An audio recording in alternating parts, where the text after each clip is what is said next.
राजनीति जटिलतालाई बडो गम्भीरताका साथ हामीले लिनु जरुरी छ। 74 को निर्वाचनमा नेपाली कांग्रेस जस्तो पार्टीले 165 सीटमा जम्मा 23 वटा मात्रै निर्वाचन क्षेत्रमा हामीले विजय प्राप्त गर्यौं। अहिले एउटा विशिष्ट राजनीतिक उथलपुथलले नेपाली कांग्रेसको अगुवाईमा सरकार बनेको छ र यो सरकार राष्ट्रिय राजनीतिमा विभिन्न राजनीतिक दलहरूको गठबन्धनको जगमा उभिएको छ। त्यसकारणले सरकार केन्द्रित राजनीति मात्रै होइन, राजनीति जुन ढंगले अगाडि बढ्दै थियो 74 सालपछि त्यो खालको राजनीतिलाई रोक्न जरुरी थियो। खास गरेर सबै वामपन्थीहरूको गठबन्धन र मोर्चागत राजनीतिले एउटा आकार लिएको थियो। म मेरा मित्र मधुजीलाई भन्न चाहन्छु, यसलाई नबिर्सिनु होला। आकार लिएको थियो र नेपालको राष्ट्रिय राजनीतिमा गठबन्धनको आधारमा बनेको सरकारले,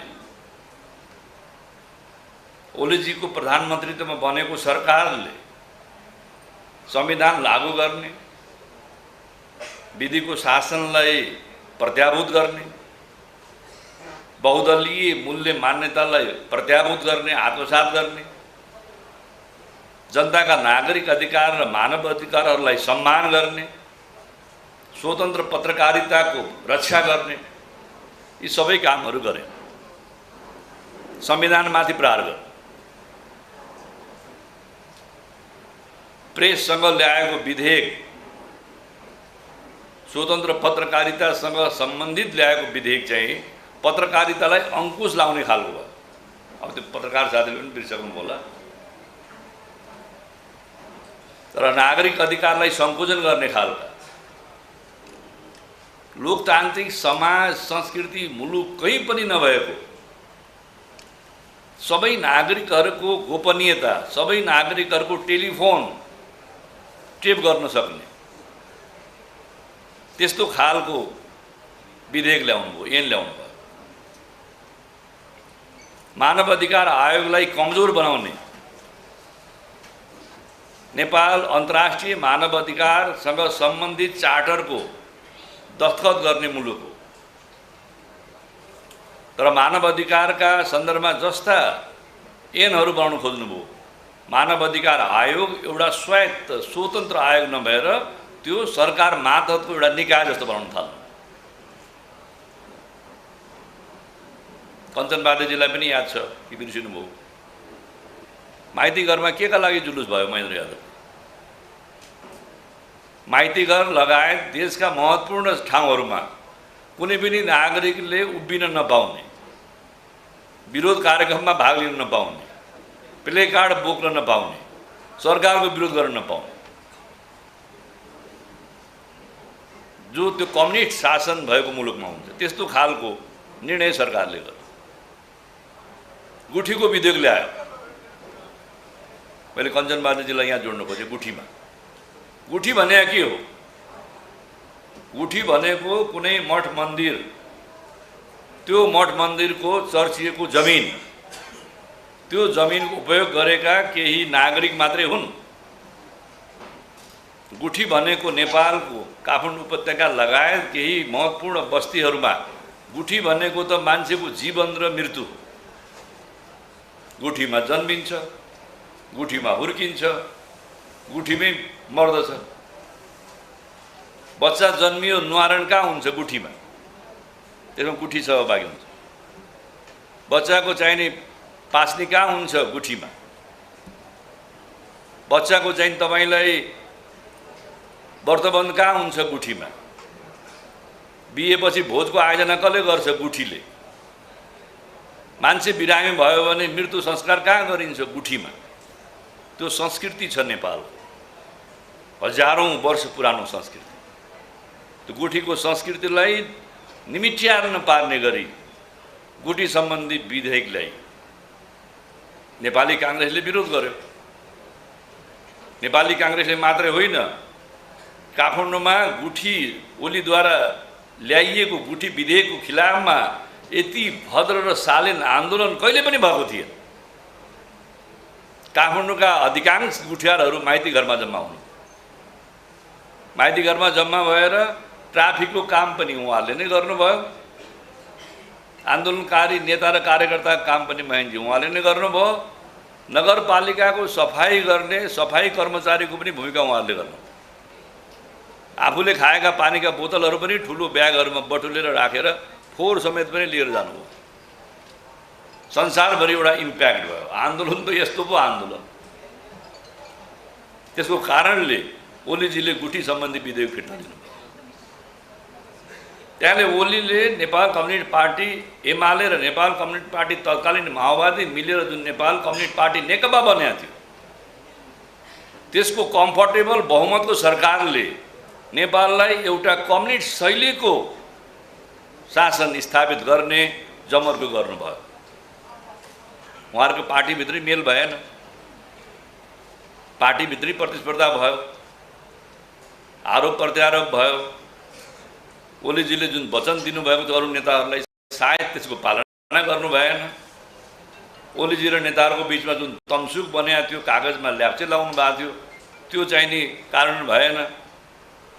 नेताहरूको बिचमा मनमुटाव भएर मतभेद भएर केन्द्रीय समितिमा मतभेद भयो, सरकारमा मतभेद भयो, कतिपय मन्त्रीले राजीनामा दिए। ओलीले जुन हाम्रो संविधानमा छँदै छैन, मध्यावधि निर्वाचन गर्ने प्रावधान हाम्रो संविधानमा रहेन छ। अहिले पछिल्लो पटक बारम्बार चुनाव गरिरहने, निर्वाचनको माध्यमबाट जनतालाई दुःख दिइरहने त्यो प्रावधानलाई हटाएर प्रतिनिधि सभाले पूर्ण कार्यकाल सम्पन्न गर्ने खालको हाम्रो संवैधानिक व्यवस्था छ। तर ओलीले असंवैधानिक ढङ्गले संसद विघटन गर्नुभयो, निर्वाचनको घोषणा गर्नुभयो, सर्वोच्च अदालतले फर्काइदियो, पार्टीभित्र मतभेदहरू भए। तथापि हाम्रो नेपाली कांग्रेसले सरकार बनाउने कुनै अग्रसरता लिएन। कम्तीमा त्यतिखेर महेन्द्रजी हुनुहुन्थ्यो केन्द्र समितिमा, पुराना कुराहरू बिर्सनु हुँदैन। हाम्रो सभापतिलाई हामीले पनि भन्यौँ, ओलीलाई प्रधानमन्त्री राखेर चुनावमा जाँदाखेरि बढ्ता घातक हुन्छ। त्यहाँले निष्पक्ष स्वतन्त्र भयरहित निर्वाचन हुन्छ कि हुँदैन त्यसमा आशंका छ।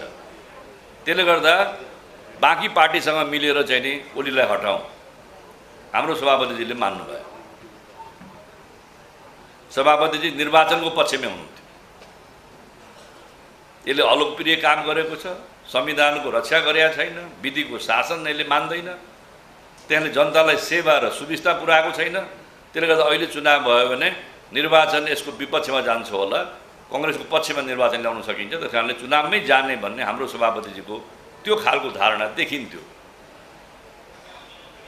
तर प्रतिनिधि सभा पुनर्बहाली भयो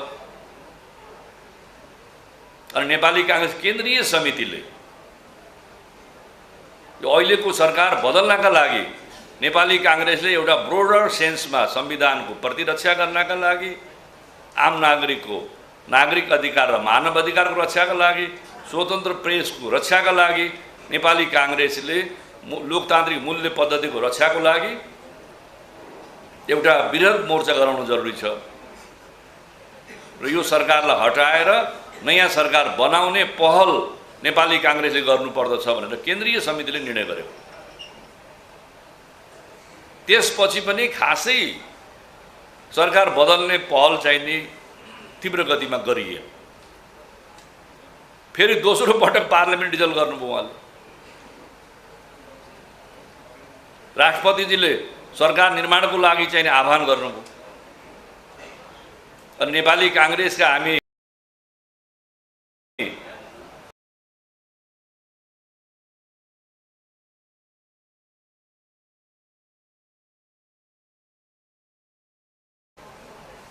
जना लगाए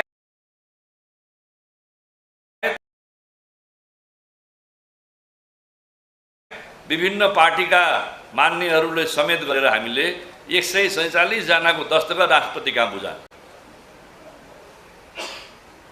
तर सम्मान्य राष्ट्रपतिले त्यसलाई इग्नोर गरेर प्रधानमन्त्रीको सिफारिसमा फेरि पार्लियामेन्ट डिजल्भ गर्नुभयो अनि त्यहाँबाट फेरि ओलीजीले नै चुनाव गराउन जाने भए। अनि सर्वोच्च अदालतमा हामीले मुद्दा हाल्यौँ। सर्वोच्च अदालतले नेपालको संविधान अन्तर्गत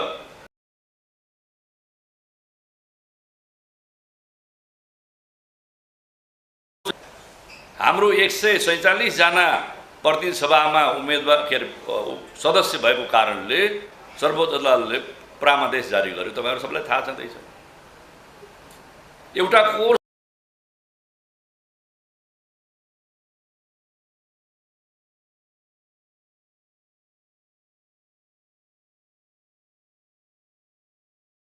बन्धनकै आधारमा गरिसक्यौं। पुरै संख्यामा भोट गन्दाखेरि एमालेको भोट र हाम्रो भोट लगभग उस्तै बराबरीमा छ, हाराहारीमा छ अहिले पनि। त्यो कुरा हामीले बिर्सनौं।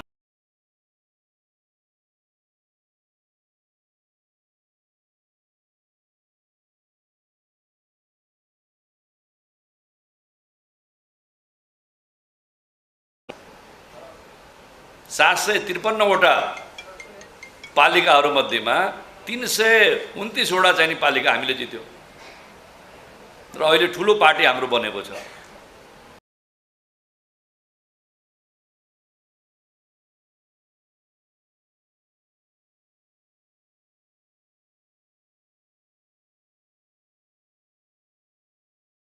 देखाउन सकेको भन्ने नै हाम्रो निष्कर्ष छ। न झुटो नबोलिकन भन्छु।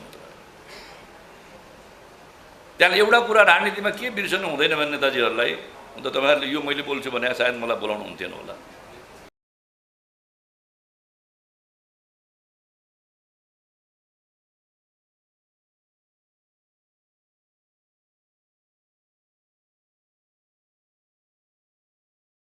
फेरि पनि तर्नु पर्ला नि खोल। अनि खोलो तरो चाहिँ लौरो बिर्सो। अब टेलिभिजन पनि छ, यहाँ मिडिया पनि छ। अब जम्मै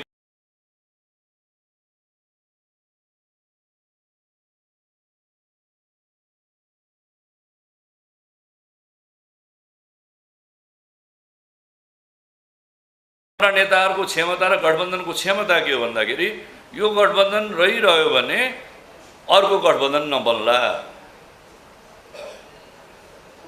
यतिसम्म मात्रै भन्दिएँ मैले।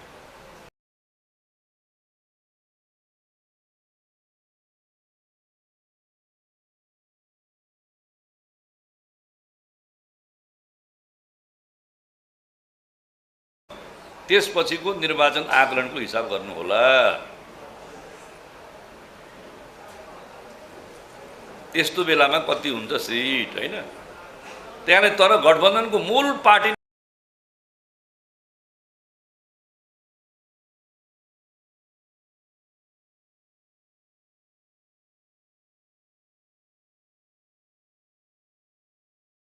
दाजुभाइ हुनुहुन्छ, मतदाताहरू हुनुहुन्छ। 165 र 330 निर्वाचन क्षेत्रमा नेपाली कांग्रेसको प्रभाव छ। त्यहाँ नेपाली कांग्रेस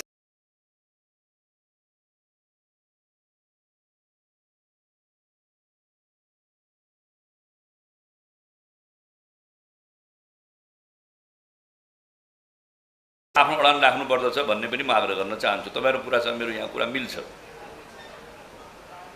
तर गठबन्धन तोडेर हेरौं भनेर भन्नुहुन्छ भने नेपाली कांग्रेसको केन्द्रीय समिति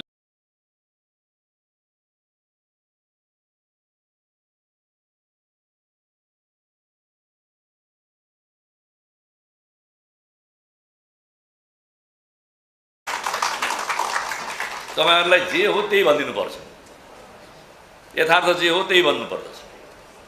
अहिले नेपाली कांग्रेसको भूमिका के हो? नेपाली कांग्रेस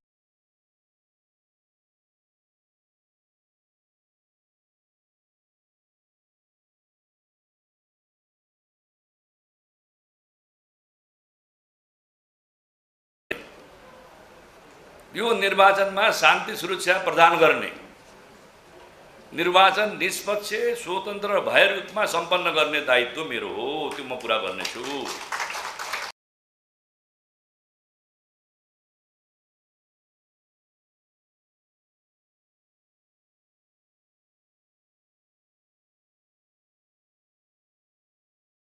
अधिवेशनमा अध्यक्ष भएर लगाएको सर्ट हो मेरो। यहाँबाट गइसकेपछि फेरि यसलाई ड्राई क्लिनमा धोएर अनि ह्याङ्गरमा राखेर आउँछु के। विद्वान गुरुङ पनि ड्रेसको हिसाबले अर्ध तरुण दल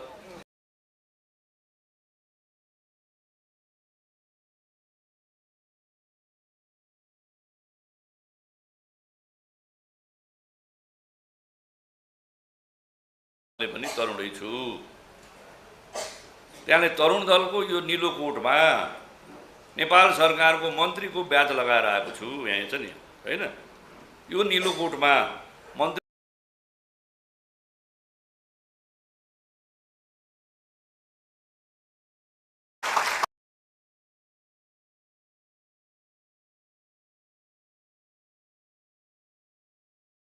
जिम्मेवारी पुरा गरिरहेको छ। स्थानीय निर्वाचन सम्पन्न भएर पुरा भयो, अब आम निर्वाचन पनि सम्पन्न भएर पुरा हुनेछ। त्यसमा सहयोग पुर्याइरहनु भएकोमा पार्टीका समस्त दाजु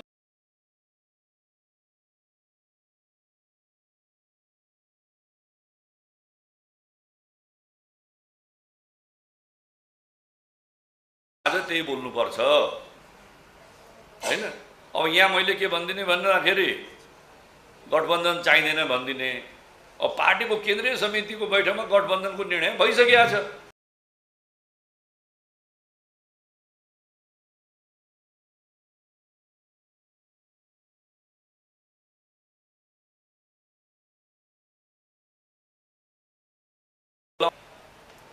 पार्टीका नेताहरूले त्यहाँ फरक मत लेख्नु भयो। तर अब कार्यकर्ताहरूलाई यसो मुड हेऱ्यो गठबन्धनको पक्षमा छैन भने गठबन्धन नगर्ने साथीहरू एक्लै लड्ने। मैले पनि एक्लै लड्ने भए ताली बजाए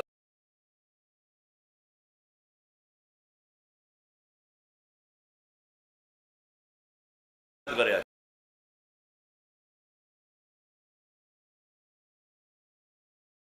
निर्वाचन जित्न हाम्रो लागि धेरै महत्त्व राख्दछ। फेरि यो गठबन्धन चाहिँ नि हाम्रो महेन्द्र यादवजीले त बुझ्नुपर्ने हो। अहिलेको पार्टी सभापतिले मात्रै गरे होइन,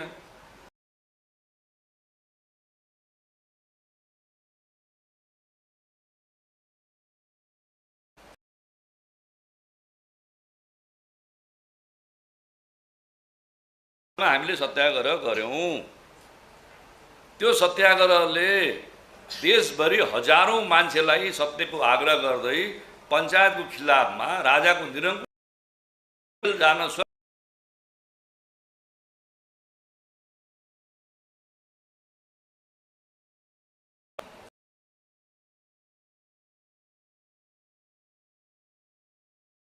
साथीहरू महिला दिदीबहिनीहरू पनि जेल जानुभयो। काठमाडौँको हात्तीगढामा एउटा तीर्थबहादुर भन्ने हुनुहुन्थ्यो, उहाँ तीर्थबहादुर केसी, उहाँले त घर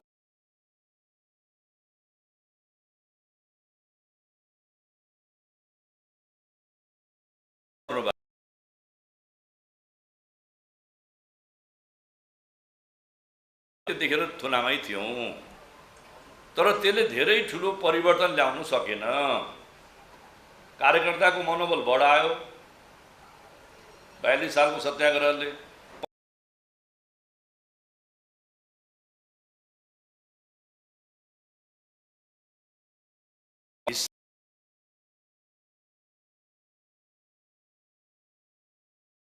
पञ्चायत फाल्न सकिएन।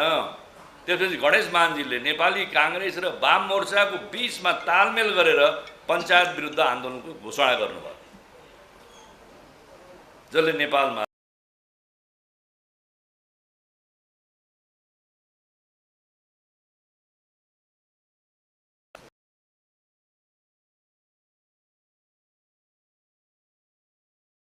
प्रधान झलनाथ खनाल लगायत वामपन्थीहरू पनि कम्युनिस्टहरू पनि सरकारमा बसे र विश्वनाथ उपाध्यायको सभापतित्वमा एउटा के अरे यो संविधान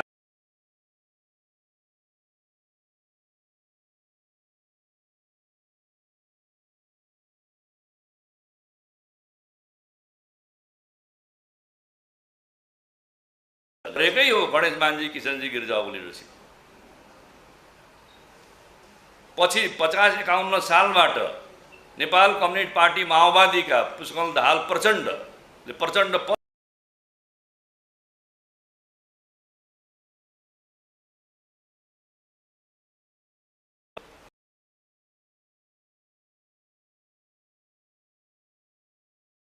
कांग्रेस परे, तरुण परे, विद्यार्थी परे, शिक्षक परे, प्राध्यापक परे, पुलिस प्रशासन सेना सबै परे, माओवादी पनि परे।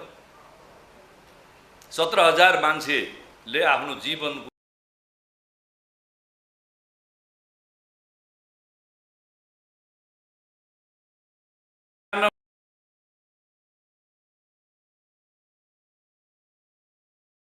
सके। दुःख व्यक्त गर्दा गर्दा गर्दा गएर आँखा पनि सुकिसक्यो। त्यही कारणले म एकचोटि माओवादीसँग वार्ता गर्छु। यदि यो वार्ता चाहिँ असफल भयो भने गिरिजा दल र नेपाल कम्युनिस्ट पार्टी माओवादीको बिचमा 12 बुँदे सहमति भयो। त्यो 12 बुँदे सहमतिको जगमै विरोध शान्ति सम्झौता भयो। त्यसले यो कुराहरूलाई हामीले बिर्सनु हुँदैन। हाम्रो उनीहरूसँग प्रतिस्पर्धा पनि छ। कतिपय सन्दर्भमा राष्ट्रियताको सवालमा, लोकतन्त्रको सवालमा, संविधानको सवालमा, नागरिक अधिकारको सवालमा सहयात्रा र सहकार्य पनि हामीले गर्दै आएका छौँ। बडो सतर्कताका साथ हामीले उनीहरूसँग गठबन्धन, सहयात्रा, सहमति, सहकार्य गर्नु परेको छ। यो कुरालाई नेताहरूले बिर्सनु हुँदैन। यो अलोकप्रिय कुरा छ। यो यस्तो कुरा भन्दाखेरि कसैले ताली बजाउन मनै गर्दैन, ताली बजाउनु पनि हुँदैन। तर गठबन्धन तोडिदिन्छौँ, 165 क्षेत्रमा जिताएर देखाइदिन्छु भने अब तालीका ताली बज्थ्यो अहिले। तर जे हो वास्तविक धरातलमा त्यही कुरा नै गरिदिनुपर्छ। त्यहाँले अहिले गणेशमान सिंहका प्रति हाम्रो सद्भाव छ, गिरिजाप्रसाद कोइरालाका प्रति पनि हाम्रो सद्भाव छ। हामी सबैले मिलेर यो संविधान जारी गरेको हो। हाम्रा पार्टीका सभापति सुशील कोइराला पार्टी सभापति र प्रधानमन्त्री भएको बेलामा असोज 3 गते 2072 साल असोज 3 गते संविधान जारी भएको। यो संविधानमा भएका कमी कमजोरीहरूलाई सुधार्दै जाउँला। यो संविधानको रक्षा गर्ने दायित्व पनि कांग्रेसको छ। यो संविधानलाई कार्यान्वयन गर्ने क्रममा, लागू गर्ने क्रममा यसको अगुवाई गर्ने जिम्मेवारी पनि नेपाली कांग्रेसकै हो। त्यहाँ नेपाली कांग्रेसले सबै राजनीतिक दलहरूलाई समेटेर अगाडि बढ्नुपर्ने अहिले मुलुकको एउटा विशिष्ट अवस्था छ। यो कुरालाई हामीले बिर्सनु हुँदैन। त्यहाँले अहिले नेपाली कांग्रेसका आफ्ना उम्मेदवारलाई पनि जिताउनु परेको छ। नेपाली कांग्रेससँग गठबन्धन गर्ने अन्य दलका उम्मेदवारलाई पनि जिताउनु परेको छ। निर्वाचनमा आफ्ना उम्मेदवारलाई जिताउनु धेरै नै चुनौतीपूर्ण काम हो। विजय गराउनु धेरै नै चुनौतीपूर्ण काम हो। यो चुनौतीपूर्ण काम पनि हामीले पुरा गर्नु परेको छ। झनै अर्को पार्टीको उम्मेदवार आयो भने त्यो पार्टीलाई पनि आफ्नै गठबन्धन, आफ्नै पार्टीको उम्मेदवार मानेर जिताउनु पनि ठुलो चुनौती छ। अहिले हाम्रा गठबन्धनका नेताहरूको भनाइ के छ भने ठ्याक्कै त्यो मिलेको छ मनसुम नेताहरूसँग। गठबन्धन त गर्ने, गठबन्धन गरेर सरकार चलाउनु त यति गाह्रो छ। गठबन्धन गरेर एउटा पार्टीका मतदाताहरूलाई अर्को पार्टीमा मत हाल्न त झनै गाह्रो छ नि। यो भोट कसरी ट्रान्सफर गर्ने होला, यो चुनौतीपूर्ण काम हामीले कसरी पुरा गर्ने होला भनेर हरेक गठबन्धनका नेताहरूले मलाई नै सोधिरहेको हुन्छ के। मैले पनि नआत्तिनुहोस्, गठबन्धनमै बस्नुहोस्। अब हामी लडेका ठाउँमा तपाईँहरूले भोट हाल्नुहोस्, तपाईँहरू लडेका ठाउँमा हामीले भोट हाल्छौँ। हामी हाम्रो कार्यकर्तालाई प्रशिक्षित गर्छौँ। र अहिले स्थानीय निर्वाचनमा धेरैवटा थियो, पद धेरैवटा थियो। अनि उठे पनि नउठे पनि सबैका चुनाव चिन्ह त्यहाँ थिए। मेयरको, उपमेयरको, वडा अध्यक्षको, वडा सदस्यको। अब हुने मतपत्रमा जुन पार्टीको उम्मेदवार हुँदैन त्यसको चुनाव चिन्है हुन्न। मान्नुहोस्, काठमाडौँको चाहिँ नि 7 मा प्रतिनिधि सभामा नेपाली कांग्रेसको उम्मेदवार भएन भने त्यहाँ चाहिँ नि नेपाली कांग्रेसको रुख चुनाव चिन्है हुन्न। र गठबन्धनलाई म देखाइदिन्छु रुखमा भोट हाल्छु भने त रुखै हुन्न त्यहाँ। काठमाडौँको 1 नम्बर क्षेत्रमा अब प्रकाश मान्जी नै उठ्नु होला या कांग्रेस उठ्ला, कांग्रेस उठ्यो भने त्यहाँ माओवादी, समाजवादी र जनता समाजवादीको उम्मेदवारै हुँदैन, त्यहाँ चुनाव चिन्है हुन्न। माओवादीले म यहाँ कांग्रेस देखाइदिन्छु त्यसैले मेरो हस्ती हछौडा कहाँ छ खोजेर भोट हाल्छु भने भोट हाल्नै मिल्दैन। चुनावको यो चाहिँ नि प्राविधिक कुरा गरेँ के मैले। त्यसले गर्दा अहिले चाहिँ निर्वाचन आयोगले सम्भवतः अहिलेसम्म हामीसँग सरकारसँग भएको कुरा अनुसार जो उम्मेदवार उठ्नुहुन्छ त्यही उम्मेदवारको चाहिँ चुनाव चिन्ह मात्रै राखिन्छ। त्यसले अलि भोट हाल्न सजिलो भयो सबैलाई। तब अहिले कतिपय ठाउँमा चाहिँ नि तपाईलाई रुखको उम्मेदवारै छैन, रुखमा चाहिँ नि 12,000 भोट आयो। कतिपय ठाउँमा हँसिया हथौडाको उम्मेदवारै छैन, त्यसको नाममा पनि 22,000 भोट आयो। भोटको बदर चाहिँ तपाईलाई जित्ने मान्छेले सालाखाला ल्याएको भोटभन्दा बदर भोट चाहिँ बढी भयो के। त्यसबाट हाम्रो गठबन्धन चाहिँ नि सबभन्दा बढ्ता यो गठबन्धन गरिसकेपछि इजिली भोट ट्रान्सफर हुँदैन क्या रे, त्यो उनीहरूलाई डर छ। अब यहाँ हामीले हाम्रो पार्टीको उम्मेदवार बाहेक कसैलाई पनि भोट हाल्दैनौँ भनेर बोल्नुभयो टेलिभिजनमा, त्यही कुरा देखाइदिएपछि गठबन्धन नेताहरू आतिछन् कि आतिँदैनन्? आतिछन् कि आतिँदैन बहिनी भन्नु त? गठबन्धनलाई जोगाएर लिएर जाने, संविधान पनि जोगाउने, कांग्रेस पनि जोगाउने, जनता पनि जोगाउने, कांग्रेस कार्यकर्ता पनि जोगाउने हाम्रो दायित्व हो नि त।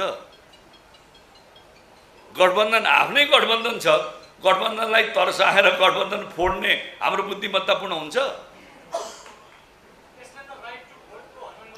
हजुर त्यो पनि पाइन्छ, भोट नहाल्न पनि पाइन्छ, त्यो पनि व्यवस्था गरौँला, त्यो पनि व्यवस्था गरौँला नि। हाम्रो संविधानमा गठबन्धन गर्न पाइन्न भनेको छ र? होइन होइन होइन होइन होइन हामीले हाम्रा समर्थकलाई, हाम्रा नेतालाई, कार्यकर्तालाई यसो गर्नुस् भनेर भन्ने चाहिँ हामीलाई हक छ। मतदाताले मान्नुहुन्छ कि मान्नुहुन्न उहाँहरूको अघि मैले भनिसके पनि निष्पक्ष, स्वतन्त्र र भयरहित निर्वाचन हामीले गराउने हो। त्यसले मतदाताले कसलाई भोट हाल्ने मतदाताको चोइसको कुरा हो नि त।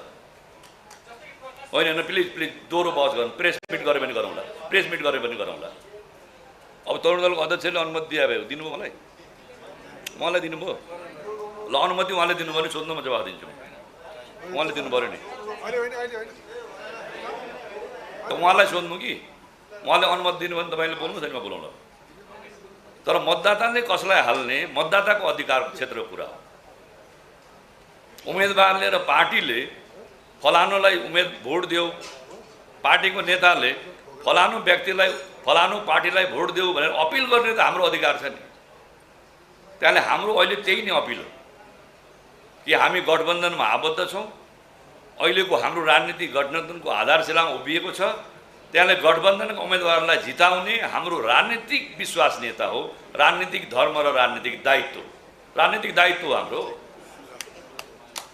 अब त्यसमा हाम्रा कार्यकर्ताले, हाम्रा मतदाताले हामीले गरेको आग्रह, पार्टीले दिएको निर्देशनको पालना गर्नुहुन्छ कि गर्नुहुन्न त उहाँहरूको कुरा हो नि त।